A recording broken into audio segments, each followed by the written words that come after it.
Manny Bus Ramos. Amen. Magandang gabi po sa atin lahat. Good evening. Can you greet your neighbor and say, I'm blessed that you are here? Amen. Sa lahat po nasa online, many are online today because of the nagkakalat po ang virus ngayon. Mag-ingat kayo. Lahat po ay may mga sipon, ubo at allergies na kakaiba. Hindi ko alam na nauso bigla yung allergy sa Pinas. Alam ko sa fall season, bago mag-summer, meron talagang allergy season sa buong iba't ibang bansa. Hindi ko alam, damay pala ang Pilipinas doon. Meron din rin pala tayong ganun.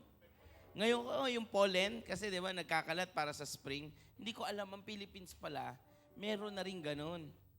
No? Nakikiuso tayo. Alright. But, April is family month.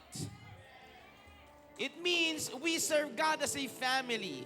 So whether it's your first time, second time, third time, or whether you're online, welcome to Jesus the Gospel Church, where we honor God, we love people, and we are family. So before we continue, the topic for tonight is, of course, it's about family, but the main title of the sermon tonight is From Bruises to Embraces. Okay? From bruises to embraces. We're gonna topic about family hurt and the biblical standard and what to do sa mga pagkakataon na ito. Alam ko, marami sa atin may family hurt, no? May mga childhood trauma, kung ano man. But tonight, let God's love embrace us. Bago tayo magpatuloy, tayo magbasa ng ating Biblia sa... Alright, let me open.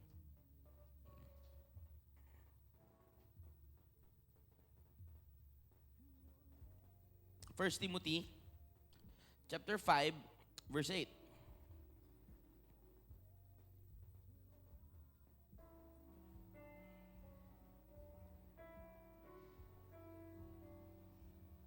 Aha. Hindi na open yung Bible ko. Sige, online tayo. Alright, this one. Anyone who does not provide for their relatives, especially for their own household, has denied their faith. Give me 2 minutes. There you go. Yan.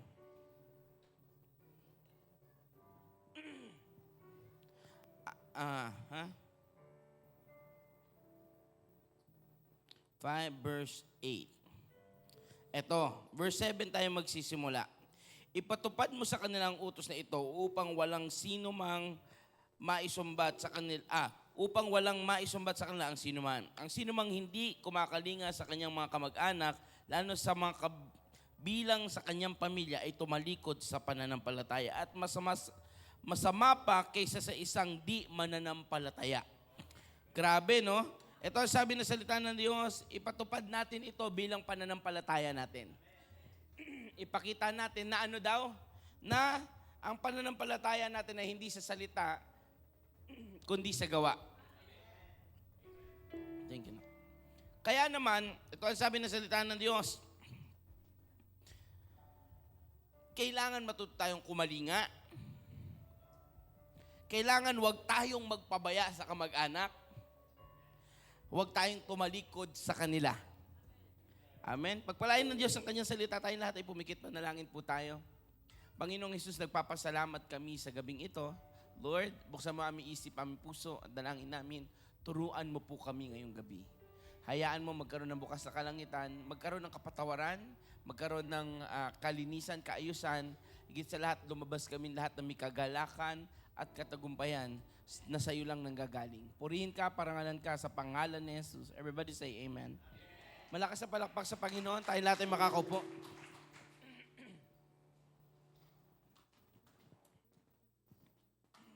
Alright.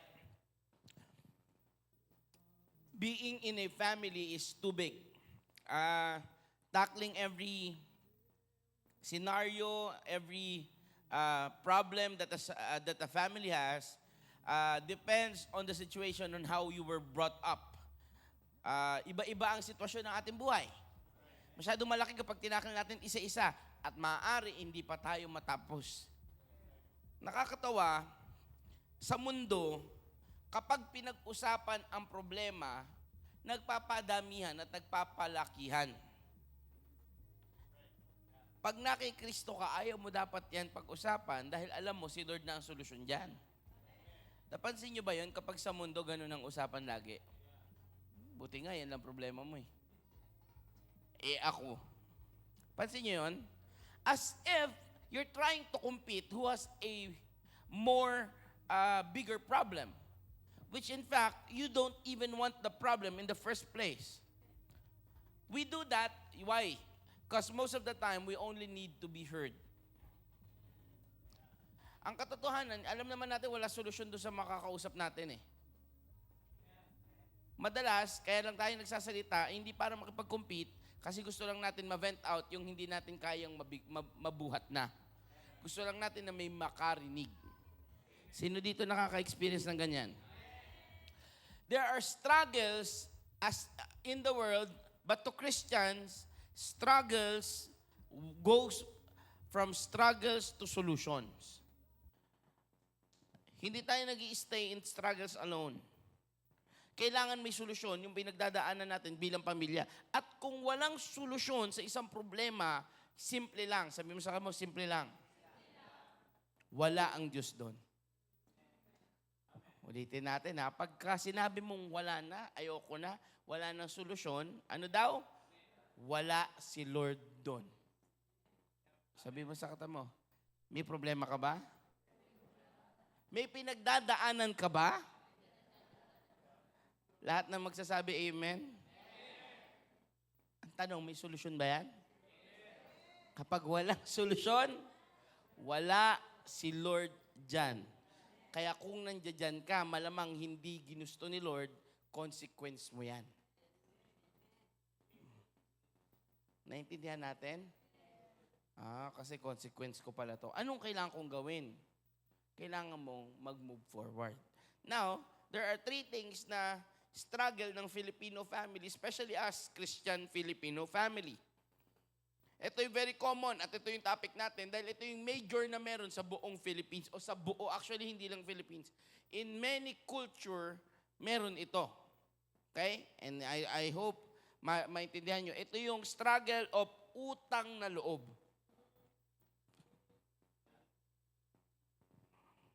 Sino dito agree sa ganyan? It's very, dapat Sunday ko ito ipipreach, but I wanted to preach it tonight. It's very unfair to say, pinag-aral kita eh. As if dapat hindi na siya mabuhay sa sarili niya at magkaroon ng pamilya sa sarili niya, yung kabataan, yung mga anak natin, at sila yung mabuhay para sa atin.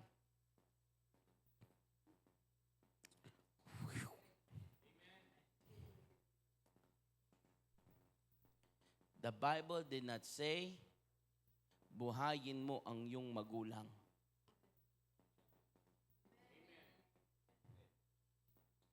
Sabi ng Bible, alagaan mo ang iyong anak dahil regalo yan ng Diyos sa'yo.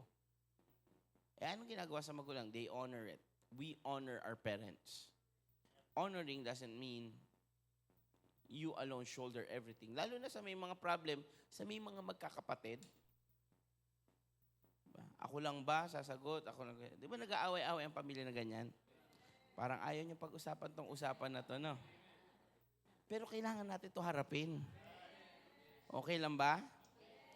Ngayon, hindi lang naman tayo mag-topic ng struggle ng utang na loob eh. Siyempre, bibigyan natin yan ng solution sa pamagitan ng biblical honor. Ano ba yung sinasabi ng Bible? Okay? So, the struggle of many Filipino faces is the sandwich generation. O yung tinatawag na henerasyon kung saan masyadong malapit yung kanilang edad sa anak nila and some things na nakikita ng iba, makinig kayo mabuti kasi ito kala ng iba, advantage yung malapit ang edad eh. Hindi pala laging advantage yun. Yung iba pala, ang bigat. Kasi hanggat may asawa na, nakaasa pa din. Nararanasan ba yun ng pamilya? Ang problema naman, dahil sobrang lapit, bukod sa umaasa, yung anak sa magulang, Yung magulang naman, pag medyo tumanda, dahil nga magkadikit, 20, 15 years lang o 18 years lang ang agwat ng mga anak, matanda na ako, ikaw naman.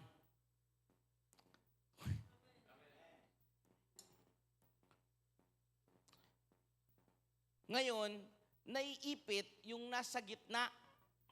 Lalo na pag nagkaapo. Bakit? Yung sandwich generation, ito yung tinatawag. Bakit? They are providing for their parents while squeezing their everything for their children. What's the solution? Yun yung problema eh.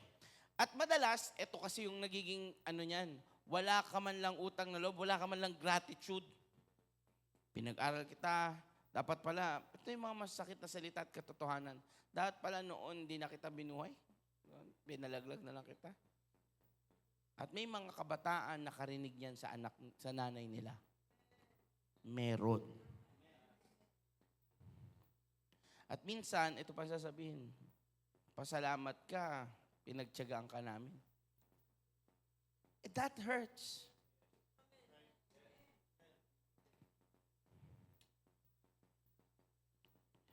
Now, they weaponized gratitude, or they weaponized yung utang na loob bilang isang bagay na para ma-deny yung pananampalataya. Nagets din nyo? Ang tao, napapagod. Sino dito napapagod? Lalo na kung ikaw, sino dito mga nakakaranas na sinasabi ko ng sandwich generation? Ako hindi ko po naranasan kasi wala na po akong magulang eh. No? Hindi ko na kita iyon. O mapalad naman yung mga tao, ang magulang nila, buhay mo yan, gawin mo sarili mo. Pagka naalala mo kami, praise God. Kung hindi, okay lang din. Alam ko kasi sa Christian culture, madalas, ganun sila dahil alam nila ang Bible, binasa nila ang Bible. Hindi kami pananagutan ng anak namin. I-honor nila kami, yun lang, okay na yun. Kung bigyan kami, praise the Lord. Praise God kung ganyan ang isip mo. Kung hindi, ngayong gabi, kailangan natin mabago. Feeling ko, ang babait na mga nandito. Feeling ko, wag ko na kaya i-preach. Sa Sunday na kaya. No? Parang iba na lang, open ko na lang yung isang naka-reserve na preaching ko. Kasi, ang babait nyo eh. Parang, totoo yan, kawawa yung iba. Parang ganun. Parang ganun yung nararamdaman ko. Parang sobrang, ang holy nyo, parang ganun. Parang pwede na kayong kunin ni Lord. Ay, wag muna, sorry. Parang ang perfect ng family nyo. Ito, sabi ng 1 Timothy chapter 5, verse 8, hindi sa utang ng loob tayo mabuhay. Kasi kapag kaganon, kailangan daw bukal na ikaw naman bilang Kristiyano, ito ang tayuan mo. Kung may kamag-anak ka nahihirapan, tulungan mo. Yun ang biblical standard. Ngayon, ang solution, paano? It is the solution. Nandun tayo sa solution ngayon. Ito ang sabi ng Biblia, biblical standard. Pag may nangangailangan, family mo, tulungan mo. Pero hindi sinabi hanggang sa maghirap ka. At yun ang nangyayari sa sandwich generation. Struggle na, hindi na alam. Kaya bigla na lang may nawawalang anak eh. Bata pa naman, napanood nyo ba yung mga ganung bagay? Bata pa naman yung apo ko, iniwanan ng anak ko. Bakit? Ikaw ang dahilan eh. Binubuhay niya na yung pamilya niya, gusto mo, ikaw din. Sabi ko sa inyo, ang babait ng tao dito, walang ganyan dito eh. Iba dating na to, pagka Sunday ko to preach eh. Ulitin ko to Sunday. Okay lang kaya? Sabi, opo, parang marinig ng asawa ko yan. Wala siya dito eh. Sa Sunday pa po eh. Sabi ng Bible, ito ang solusyon. May solution. Kung may biblical standard na huwag mong pabayaan, pero hindi sinabing ikaw ang mawalan, anong solusyon? It is the balance of stewardship. The solution is the balance of stewardship. Sabi ng Bible, honor. Ibig sabihin ng honor, you take care of your elders. But also, sabi doon, do not neglect your immediate family. Sabi ng 1 Timothy chapter 5 verse 8. Yung agaran mo, ibig sabihin yung family mo na ngayon.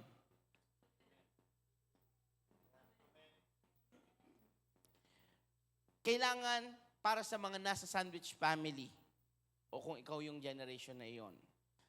Alam niyo ba nakakaawa yung mga anak na hindi nakapag-asawa dahil sa ganyan? Totoo lang. Ang dami ko pong kilala, naging single na hanggang tumanda. Bakit? Huwag kayong maghanap, baka may ma-offend. Sabi, sino kaya dito? Wala. Baka may ma-offend, wag. Okay. Sa linggo, tapikin nyo na lang. Naawa ko sa'yo. Hindi, totoo lang. Napansin nyo yun? Sobrang, wala kasi akong time magligaw-ligaw na yun. Sa asawa na yun eh. Meron, yung nanay ko kasi, yung tatay ko kasi. Ngayon, ang struggle, sila yung naipit. Gusto nyo ba bigyan natin ng mas maayos? Mga magulang, huwag nyo asahan ang anak ninyo. Umuono. Amen? Now, kung yun pala ang solusyon, anong kailangan kong gawin? Kailangan may gagawin tayo. Hindi pwede may solusyon, pero hindi mo gagawin. Anong gagawin natin? Set healthy boundaries. Paano mo magkakaroon ng set healthy boundaries? Communicate well. Maraming na-drain na mga anak na umasa ang magulang nila sa kanila nung nag-retire. O kaya naman maraming magulang ang nabigo, na broken heart, nung yung anak nila naging parang rebelde pa ang dating dahil hindi sila tinulungan. Bakit? Hindi nag-usap. Ang solusyon, ito kanina sinabi natin, ang action na kailangan natin matutunan is maalala natin, to remember, our family is Christ-centered. Ano ibig sabihin nun? Si Jesus ang sentro ng pamilyan to, kung ano man ang ginagawa mo, alam ko hindi ka pababayaan ng Diyos. At kung anong gagawin sa amin ng Diyos, alam ko hindi ako pababayaan ng Diyos. Nagets niyo yun? Sa anak natin, sa magulang natin, sa ating sarili. Amen? It means honor your parents through love and care. But also ensure naman sa mga magulang, your children's future, not to sacrifice their present just because of you. Ano daw? Siguraduhin mo yung kinabukasan nila na hindi masira dahil sa nangyayari sa ngayon patungkol sa inyo. Kaya gusto ko lang dugtong. Ang hirap at ang pinag-aawayan madalas na mag-asawa, alam nyo ano? Hindi lang pera. Malaking factor yung pera, malaking factor yon sa mga mag-asawa. Kundi pati yung pag-support sa magulang, pinag-aawayan yun. Malaking bagay yun. Lagi, para sa anak mo na lang, bibigay mo pa doon. Hanggang kailan ba yan? Alam ko po kasi nagka-counseling ako ng marriage. Ang daming beses na. Isa yon. Anong solusyon? Do not forget them, take care of them, pero prioritize your own. Sa lahat ng sandwich, ngayon naman, anong action mo kung ikaw yung magulang? Huwag kang umasa sa kanila, umasa ka sa Diyos. Ang katotohanan, hindi ka pinabayaan ni Lord. At ang goal mo, masecure mo yung future nila nang hindi sila nag-aalala sa'yo. Pinagpala po yung mga magulang na may anak na grabing mag-care sa inyo. Praise the Lord. Kasi hindi ito nagpapasalamat kay Lord doon sa mga anak nilang ganun. Hindi sila pinababayaan. Praise God. Now, be thankful for them. Point 1 pa lang to. Tuloy ko pa. Now, ibig sabihin yan, kailangan ma-set natin na we are not in a Filipino culture, but in a heavenly culture. Kasi kapag kulturang Pilipino, yun ang ipaglalaban mo. Tandaan mo, hindi ka na sa Philippine culture. Paano naman po ako? May sakit na ako, may ina na ako. Hindi ka pababayaan ng Diyos kung tigalangit ka. Huwag ka mag-alala. At tanong ko, kailan ka pinabayaan ni Lord? There are times that you think na yung family mo na iba ang solusyon, but that's not the case. That's not the truth. Hindi. Alright?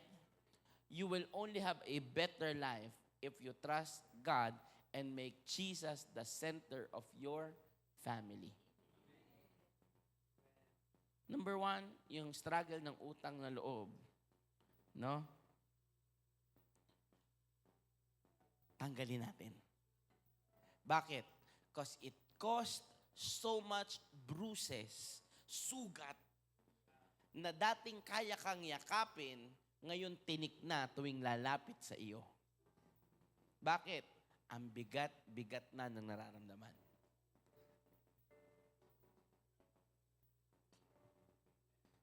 Alright. Number 1 pa lang yun. Tuloy tayo? Number 2. Pag-aralan natin yung number 2. Meron tinatawag, ito sa family ito ha, yung tinatawag na lalo na sa Christian family, Christian Filipino family, may tinatawag tayong survival fatigue.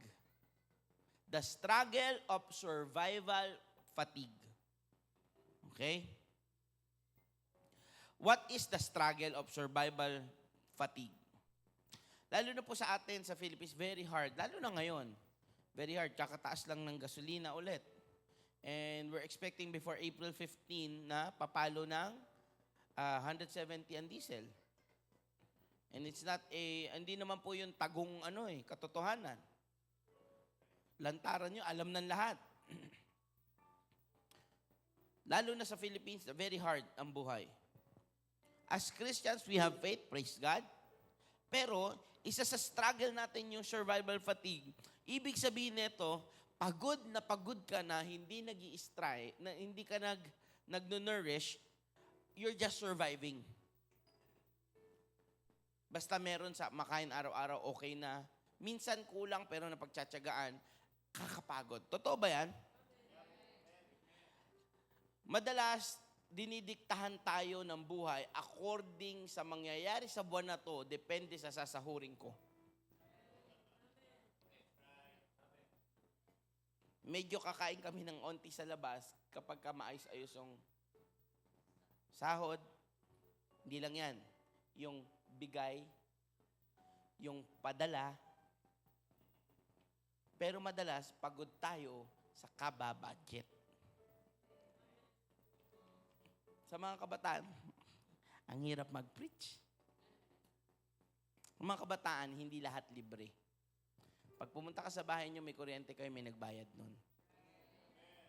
May naiinom kayo, may nagbayad nun.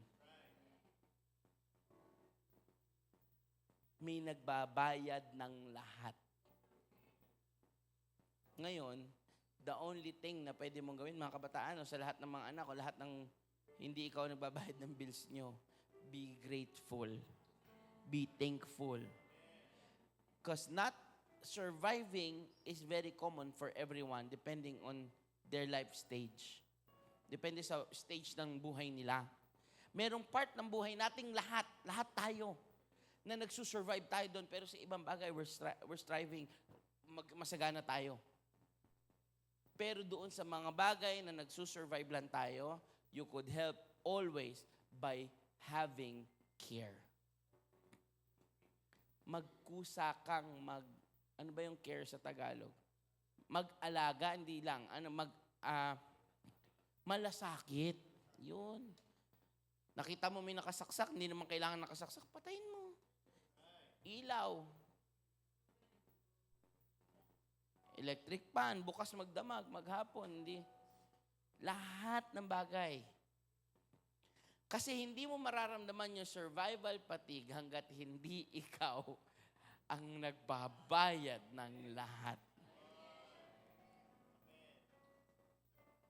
Ngayon, sabi ko na yung pyesa para sa mga kabataan. Ano gagawin ng mga kabataan? Mag-care. Magmalasakit. Nakakatuwa yung ibang mga kabataan, no? Sobrang malasakit nila, nagtatrabaho na agad. Pero ang oras, ako po, gusto ko lang sabihin, oras ng pag-aaral ninyo, mag-aral kayo. Darating ang time, magtatrabaho kayo, saka na kayo magtrabaho pagka oras na ng trabaho. Kasi pag nagtrabaho na kayo, i-wish nyo sana nag-aaral lang kayo. Sa lahat ng nagtatrabaho, no? Ganun ba? Sana hindi na lang pala ako umabot ng pagtrabaho, sana pala. Kasi pamamasahe mo pa lang, yung gising mo pa lang madaling araw, wala kang choice eh. Kahit anong pagod, kahit anong sakit, walang pakialam ng kumpanya ko eh. Kaya nila akong tanggalin anytime. Kahit mawalan ako ng bahay, kakainin, wala silang paki kasi kailangan tumakbo yung business nila. Pero yung magkikare sa buhay ko, sa health ko, wala. Yun ang katotohanan at yung struggle na yun hindi nararanasan ng kabataan. Uuwi ka na lang sa bahay, may pagkain. Para tuloy pinapagalitan ko yung mga youth eh. Nagtuturo lang po ako. Totoo lang. Ngayon, nararanasan ng marami sa atin to. Halos hindi matulog, makapag-provide lang ng masagana sa anak. Anong dahilan? Kasi ayaw mong maranasan yung naranasan, ayaw mong maranasan nila yung naranasan nyo. Grabe, no? Ngayon,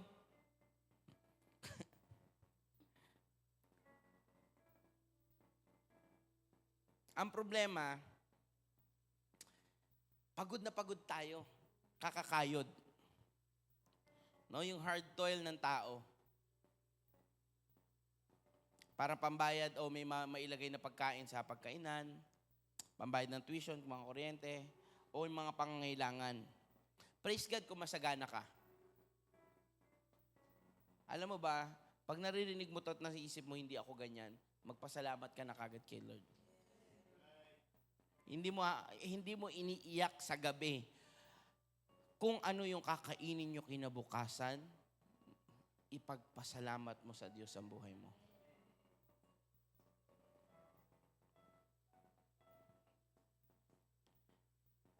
The problem or the struggle of survival fatigue, totoo. Kaya nga maraming nagte-take ng buhay nila eh. They just quit life. Tanday lang nila, I didn't choose this life. Life chose it for me.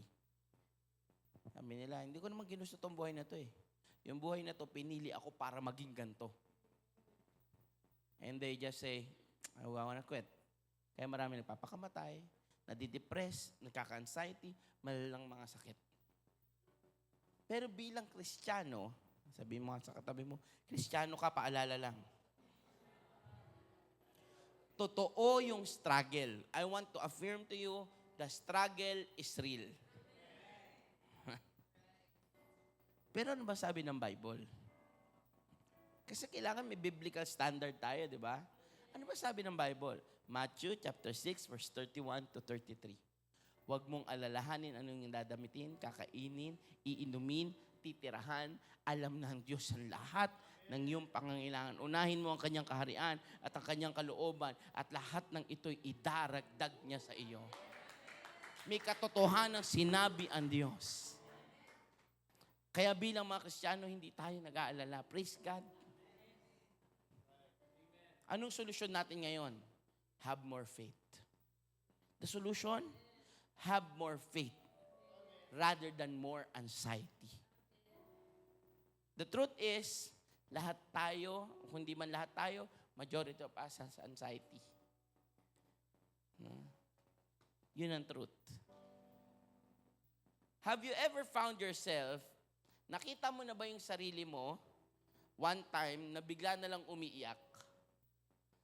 At nag-aalala, ano kaya, paano na kaya kung ganito? Sino dito nakaranas na ng ganyan? Not long ago, I want to testify, not long ago, doon ako sa sala, madami po akong ginagawang side hustle sa buhay. Sala ko, I just turned off everything. Pinatay ko yung ilaw, pinatay ko yung computer, pinatay ko yung lahat, pinatay ko. Tapos umupo ako sa sulok nung sala namin, sa lahat nakapunta. Tapos sa taas ko may aircon, pinatay ko din. Tapos lumod ako yung parang batang ganon. Nakataas yung paang ganyan. Maya-maya, Nag-iisip ako, paano ko ganyan, paano ko magkaroon ako malalas. Lahat pumapasok, ini-insist ng kaaway sa akin yon. I was about to break down. Then God said to me, were you struggling on that because you're doing it on your own strength? Or are you struggling because you don't have too much faith? Tagalogin ko. Nag-aalala ka ba o nasusobrahan ka na ba sa bigat ng nararanasan dahil sa sobrang pag-aalala mo?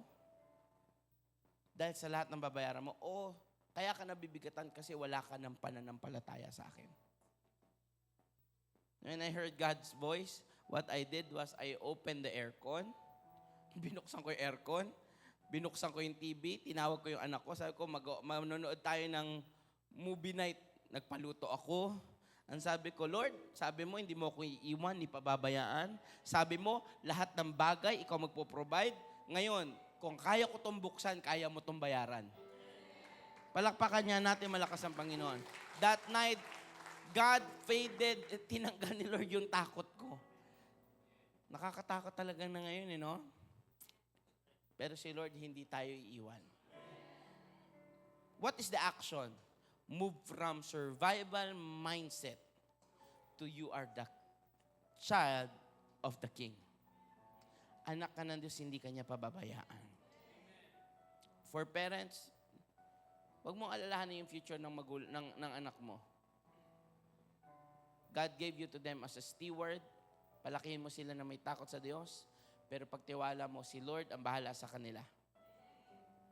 Mga anak, bilang pinagkatiwalaan ng Diyos ng pagpapala na hindi nyo pinaghirapan. Be a good steward by having care sa pagmamalasakit. Kusa kayong magmalasakit. Amen? Yun ang action na dapat nating gawin. Number 1 point, balik lang tayo. Number 1 point, ano daw? Struggle ng utang na loob. Totoo yan. At number 2, struggle of survival fatigue. Totoong napapagod na lahat. Struggle is real. Last na lang. Okay? Last na lang. Pero lahat ng yung sinusolusyonan ni Lord. Last na lang. Last na problem ng mga Pilipino is the struggle of pride and patawad. Pride and forgiveness. Yung struggle ng pride, ng yabang, ng pagpapatawad is a often Filipino culture na dinadala sa mga pag-aaway-away. Alam niyo yung tampo? Napakalala niyan sa Pilipinas. Totoo ba? Yung pinag-aawayan, ewan ko po kung meron sa atin nito, no? Mas, wala daw pag-aaway yung pamilya pag walang lupang pag-aawayan eh.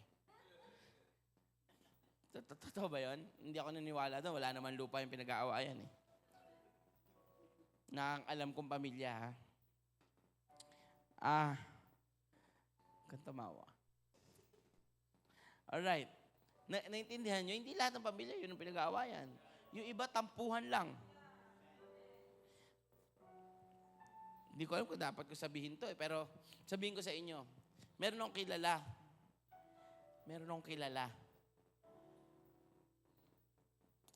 Isang burol ba tawag doon? Lamay. Tumawag yung photographer. Sabi niya, sige po, first family muna, first family. Pag sinabing first family, immediate family yon. So, anak at saka asawa. Gets niyo? First family po, first family. Yung isang close na pinsan nila, lumapit. Tapos sinabihan siya, Kuya, mamaya ka na, first family muna. Umalis, nagtampo. At ang sabi niya, hindi pala ako tinuturing na pamilya dyan.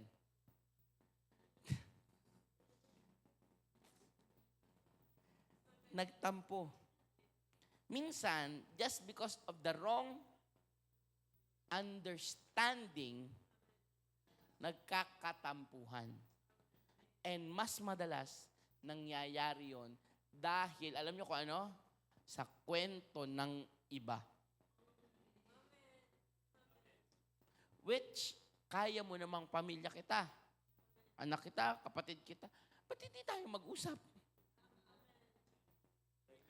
The struggle of tampo is not usually caused by communication or clarity. It is caused by very low understanding or the story of the others. Ano daw? Ang hindi pagkakaunawaan, hindi dahilan dahil sa hindi kayo nag-uusap, malabong mangyari yon. Kundi dahil sa kwento ng iba. At saan? Sa hindi mo kasi inintindi. Sabi mo nga sa katabi mo, hindi mo kasi inintindi.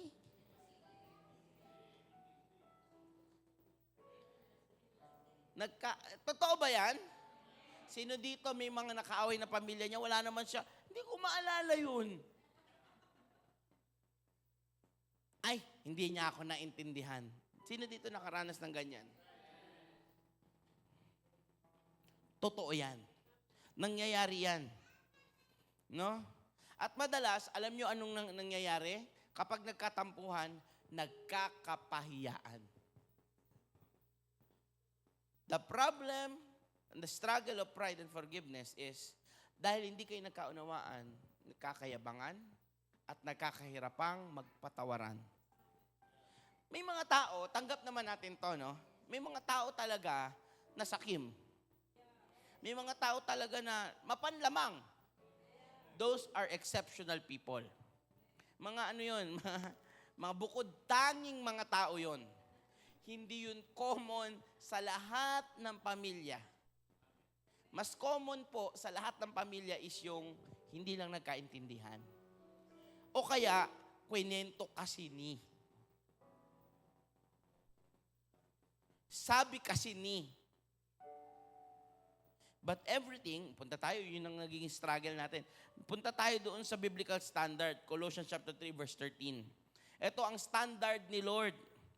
Bear with each other and forgive one another. Ang sabi niya doon, mag-unawaan kasi kayo at magpatawaran kasi kayo. Grabe, no? Kagaya ng pagpapatawad sa inyo ni Lord. Yun lang. Yeah. Magmalasakitan kasi kayo. Hindi magsakitan. Malasakitan. Kasi sabi ni Lord, saktan daw kita eh. Tinay ko yung best ko. Hindi mo low understanding. Yun ang standard ni Lord, Colossians chapter 3, verse 13. Kung pinatawad ka ni Lord, kayo mag-abutan. Lagi ang problema, pride. Bakit? Ayaw umabot. Totoo, hindi? Amen. Ano nga yung solution natin bilang mga Christians? Bilang mga Christians, we need to learn how to forgive. Hindi lahat tumatanggap ng patawad. Alam niyo ba yon? Hindi lahat tumatanggap ng sorry. Pastor, trinay ko na at kakapa-counsel lang po sa akin. Mag-asawa. Sabi, hindi po talaga ako mapatawad ng nanay at tatay namin. Sabi ko, bakit? Kasi po yung napangasawa ko, ito. Dahil sa napangasawa niya. Sabi ko, dahil sa napangasawa mo, andun ba sila nung kinasal kayo? Opo. Ang labo talaga. Hindi ko talaga maintindihan saan nanggagaling. Sabi ko, blines naman kayo. Opo, nagsalita pa nga po eh. Nung kasal eh.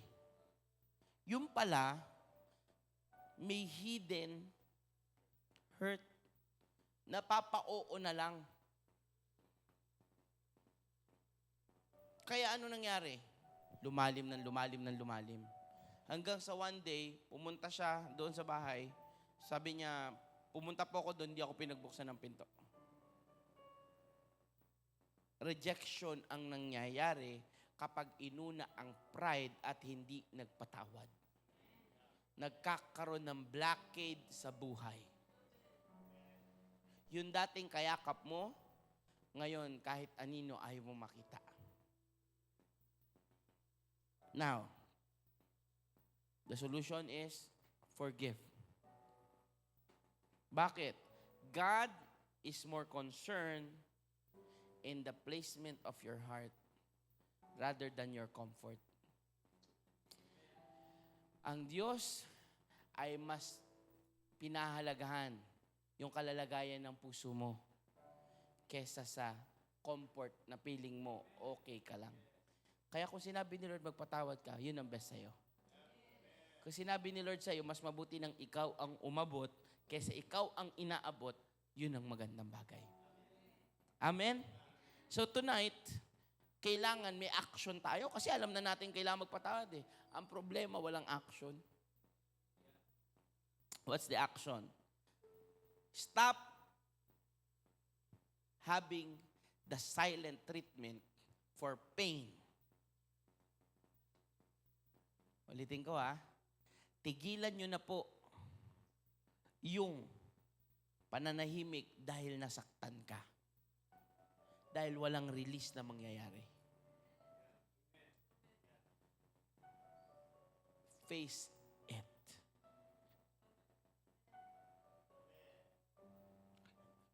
Biblical standard. Ano action natin doon sa biblical standard? Kung bear one another, pinatawad ako ni Lord. Ano gagawin mo?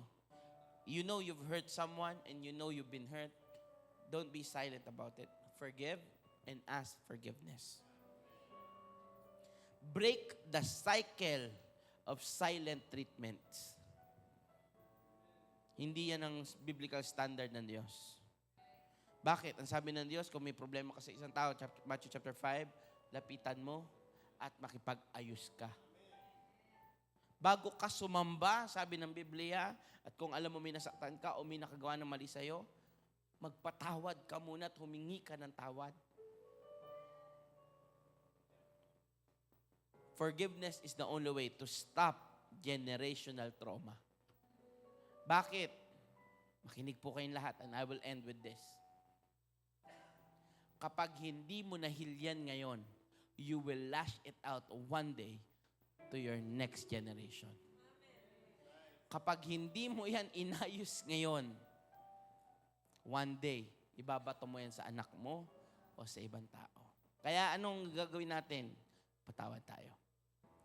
To conclude everything tonight, the reality is, may struggle sa utang na loob ang mga pamilya natin. Hindi tayo nag-aabutan at nag-aasahan lagi. May struggle talaga struggle is real. Sa paghihirap ng buhay, survival fatigue. And lastly, may struggle tayo sa pride and forgiveness. Tayo lahat ay tumayo. And this is the ultimate challenge.